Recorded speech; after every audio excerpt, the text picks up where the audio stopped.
Hello అండి, welcome back to my channel. నేను మీ లక్ష్మి. ఈ మధ్య ఎక్కువగా సారీలో వచ్చిన బార్డర్ని బ్లౌజ్కి ఇలా ఫ్రంట్ వైపు వేసుకుంటున్నారు కదా, చాలా బాగుంటుంది. ఎలా వేసుకోవాలో చూసిద్దామండి. ముందుగా బ్లౌజ్ ప్రిన్సెస్ కట్ అయితే కట్ చేసేస్తాను.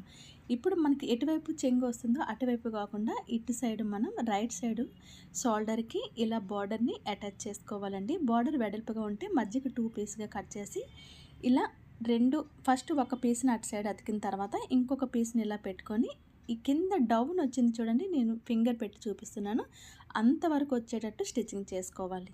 ఇలా స్టిచ్ చేసుకున్న తర్వాత ఎక్స్ట్రా క్లాత్ని కట్ చేసేయాలి. ఇలా కట్ చేసిన తర్వాత మనకి ఇది మనం మెయిన్ పీస్ ఎలాగైతే కట్ చేసుకున్నామో అంతవరకు క్లాత్ ఉంచేసి ఎక్స్ట్రాగా ఉన్న క్లాత్ని ఇలా రివర్స్ చేసి కట్ చేసేసాను. ఇప్పుడు దీన్ని జాయింట్ చేసుకోవాలి. ఈ కింద వైపు ఉన్న ఖర్చు అంతా ఈ స్టిచ్చింగ్లోకి వెళ్ళిపోతుంది. నెక్ సైడ్ మనకి బార్డర్ కొంచెం ఫోల్డ్ చేసి పైనుంచి టాప్ స్టిచ్ అనేది వేసుకోవాలి. అంతేనండి. నెక్ మనం పైపింగ్ కావాలంటే పైపింగ్, హెమ్మింగ్ కావాలంటే హెమ్మింగ్ చేసేసుకోవడమే. చూసారు కదా, చాలా సింపుల్గా మనం సారీలో వచ్చే బార్డర్ని ఎలా అతుక్కోవాలో.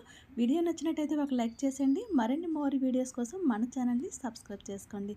Thanks for watching this video. మరొక ఇంట్రెస్టింగ్ వీడియోతో మళ్ళీ